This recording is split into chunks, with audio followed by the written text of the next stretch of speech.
ओम शांति। आज तक हम जो मंदिरों में ब्राह्मणों को दान देते आए उसको हम सीधा कहते हैं। तो इसका कभी अर्थ हमने समझा, कभी जाना कि इसे हम सीधा क्यों कहते हैं? तो आज का जो समय चल रहा है वह हर बात को समझने का, हर त्योहार के पीछे रहस्य को समझने का समय चल रहा है, क्योंकि बहुत समय हुआ जिसने जो कहा हमने मान लिया, जिसने जो विधि बताई हमने कर ली। कभी हमने उसके पीछे की गहराई नहीं समझी, उसके पीछे का मैसेज नहीं समझा। तो जब हम मंदिरों में दान दे रहे हैं और कह रहे हैं सीधा लाए हैं, सीधा देना है, तो यह शुरुआत कहाँ से हुई सीधे की? तो आज हम आपको बता रहे हैं कि यह सीधा देने की शुरुआत संगम युग से हुई। जो हम स्वास्तिक में देखते हैं कि 4 युग हैं, सतयुग, त्रेता, द्वापर, कलयुग।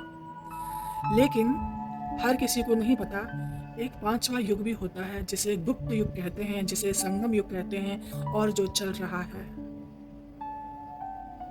संगम युग इसको इसलिए कहते हैं कि यहाँ पर भगवान और बच्चों का मिलन होता है।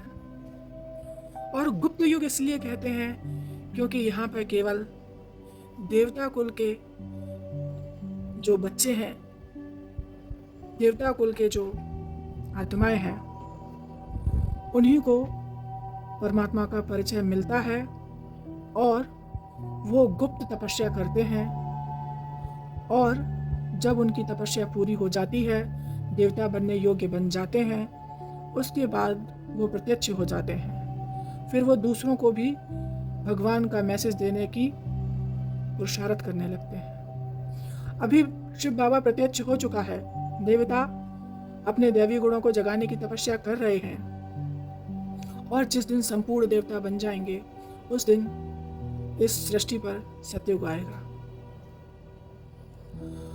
तो सीधा देने की शुरुआत संगम युग पर इस तरह से हुई कि सारे मनुष्य आत्माओं का पुण्य क्षीण हो गया, क्योंकि सतयुग, त्रेता, द्वापर जन्म लेते लेते अपने सत्कर्मों को भूल गए और मनुष्य आत्माओं पर कलयुग का प्रभाव बढ़ने लगा और विकर्म बढ़ते गए। विकर्म बढ़ने से क्या हुआ कि मनुष्य को दुख को पाने लगा, और अंतिम स्टेज आत्मा की ऐसी आ गई कि वह परेशान हो गई कि सुख कैसे पाए। तब परमात्मा अपने बच्चों का दुख देखकर बच्चों को दान करना सिखलाने आते हैं कि बच्चे मेरे कैसे कर्म करें जो वो सुख को पाए। साधनों में सुख नहीं है, इसको रावण की लंका कहते हैं, सोने की लंका, जो बराबरी करना चाहती है स्वर्ग की लंका से। तो स्वर्ग और नरक दोनों की लंका में अंतर है। यहाँ की लंका यानी कि चकाचौंध लाइट, चकाचौंध जितना भी है अपना प्रभाव दिखाती है। ये आर्टिफिशियल सजावटें हैं, ये सब मन को सुख शांति नहीं दे सकती, क्योंकि मन का जो आत्मा का जो भोजन है वह बाहरी की चीज़ों से नहीं दिखता है, बाहर की चीज़ों में नहीं मिलता है। आत्मा का भोजन है सुख शांति, आनंद, प्रेम, पवित्रता। ये हम बाहर कहीं जाए हमको नहीं मिल सकता, किसी भी कीमत पर नहीं। इन सारी चीज़ों को प्राप्त करने का एक ही रास्ता है कि पहले आपको दूसरों को देनी पड़ेगी, आपको ऑटोमेटिक मिलेगी।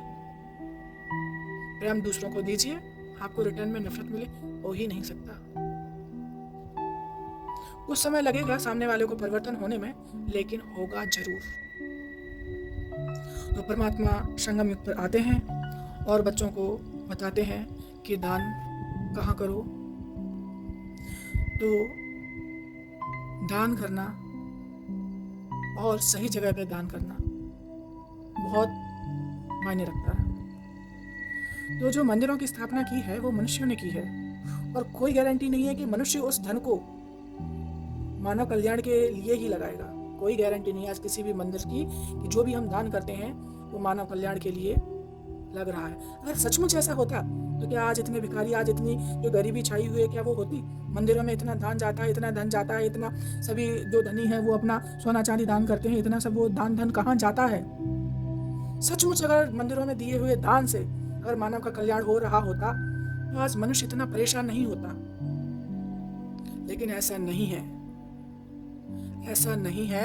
इसीलिए संगम पर परमात्मा ने बताया कि दान करो डायरेक्ट मुझे, जो मैंने स्थापित किया है ब्रह्म कुमारी ईश्वरीय विश्वविद्यालय। ये एक ऐसा विश्वविद्यालय है जहाँ पर देवता बनने की पढ़ाई की जाती है, देवता बनने की पढ़ाई कराई जाती है और मनुष्यों को ढूंढ कर उनको पकड़ कर ब्रह्म कुमार कुमारियाँ उनके कानों में ज्ञान डालते हैं कि ताकि इस आत्मा का भी कल्याण हो जाए। ज्ञान डालना माना आत्मा की शक्ति डालते हैं ताकि ये आत्मा भी शक्तिशाली हो जाए। क्योंकि सबको पता है साधनों में सुख नहीं है, पैसे से सुख नहीं है, वो जरूरत है हमारी बॉडी की। मरने के बाद हमको पैसे की कोई नीड नहीं रहती, बॉडी खत्म, पैसे का महत्व खत्म, उसके बाद केवल आत्मा का महत्व याद आता है केवल। फिर मरने के बाद कहाँ से कमाएंगे? जो आत्मा का जो भोजन है। फिर फैमिली पे डिपेंड हो जाएंगे कि कोई मेरे लिए दान करे, कोई मेरे लिए पुण्य करे। कोई उतना ही करेगा जितनी उसकी सामर्थ्य है या जितने उसके संस्कार हैं, ना वो भी लोभ शोभ से करेंगे। तो बस नेक्स्ट बर्थ जब आपको मिलेगा, तभी आपको जब शरीर मिलेगा तब आपको जो लास्ट समय जो स्मृति थी कि मुझे दान करना है, दान से मुझे मुक्ति मिलेगी, दान से मेरा भाग्य बनेगा, तब आपको अगले जन्म में फिर वो सब सारे जो बाबा ने या भगवान के जो बनाए हुए जो लॉ है उन नियमों पर चलकर फिर आप अपना भाग्य बना पाएंगे। तो सारी जो जर्नी है आत्मा की वो कर्मों के ऊपर डिपेंड है।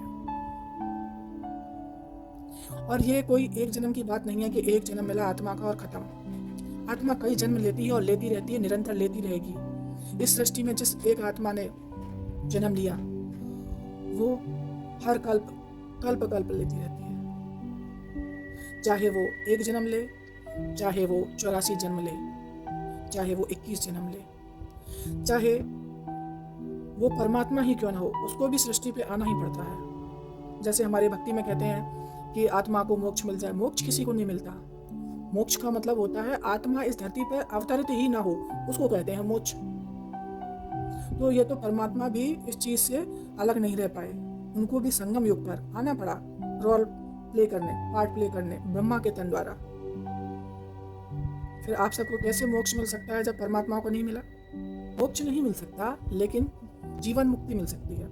अब जीवन मुक्ति क्या है? मुक्ति हर किसी को मिलती है, हर कोई शरीर छोड़ता है, लेकिन उसके बाद उसे शांति मिलनी चाहिए। तो शांति नहीं मिलती, तो जीवन मुक्ति क्या है? जीवन रहते हम सारे बंधनों से मुक्त हो जाएं, उसको कहते हैं जीवन मुक्ति। लोग तो मरने के बाद भी मुक्ति नहीं मिलती उनको, फिर भी उनका चीज़ों में ध्यान, चीज़ों में मोह अटका रहता है। मेरा ये उसको दे दो, मेरा वो उसको दे दो, और इस बेटे को ये दे दो, उसको ये दे दो, तब मुझे मुक्ति मिले। आती रहती है आत्माएं घर में, मोह मरने के बाद भी नहीं छूटता। और जो परमात्मा से यहाँ जुड़ जाते हैं, जो 7 डे कोर्स करते हैं, वो जीवन रहते सारे बंधनों से मुक्त हो जाते हैं। तो क्या ठीक है? मोक्ष ठीक है, मुक्ति ठीक है, या जीवन मुक्ति ठीक है? 7 डे कोर्स का मतलब होता है अपने शरीर में रहने वाली आत्मा का ज्ञान। ये शरीर रूपी जो मशीन है ना, तो इस मशीन को चलाने वाली शक्ति का ज्ञान। क्या इसको भोजन चाहिए और क्या इसको नहीं चाहिए? क्योंकि अगर हमारी बॉडी में रहने वाली आत्मा को जो नहीं चाहिए वो हम एक्सेप्ट कर रहे हैं, तो हमारी जो शरीर रूपी मशीन है वो ठीक से काम नहीं करेगी। फिर हैरान, परेशान, डिप्रेशन, उदासी, तो ये सब चीजें आती रहेंगी जो आत्मा का भोजन है ही नहीं। इसीलिए ईश्वरीय विश्वविद्यालय में हमको अपने आत्मा की पढ़ाई के लिए, अपने खुद के उद्धार के लिए, भाग्य बनाने के लिए अवश्य जाना चाहिए। तो इसीलिए संगम युग पर जो भी बाबा ने समझाया कि दान करो सीधा, डायरेक्ट मुझे, तो तब से ही ब्राह्मणों को दिए हुए दान को सीधा कहते हैं। तो कलयुग में सच्चा ब्राह्मण है, सच्ची ब्राह्मणियाँ हैं, ब्रह्मा कुमार कुमारियाँ।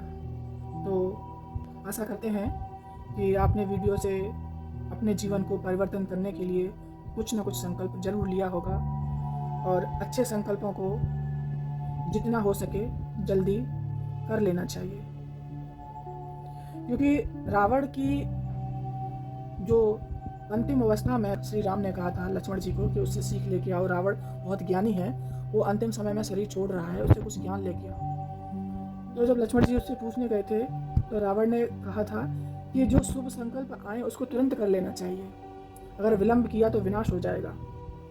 बोले कैसे? कि मैंने संकल्प किया था कि मैं सीता जी को मैं वापस दे दूं, श्री राम जी को लौटा दूं, करना चाह रहा था, उससे पहले ही लड़ाई छिड़ गई और मेरी ये अवस्था है, मेरा विनाश हो गया। इसीलिए शुभ संकल्पों को जितना हो सके जल्दी कर लेना चाहिए। आशा करते हैं कि आप समझ गए होंगे कि ब्राह्मणों को दिए हुए दान को सीधा क्यों कहते हैं। ओम शांति। थैंक यू बाबा। आपका दिन शुभ हो, आपका कल्याण हो और आप पर भगवान की कृपा दृष्टि जल्द से जल्द हो। जो भी यह वीडियो सुन रहे हैं अवश्य ही भाग्यवान आत्माएं हैं। ओम शांति।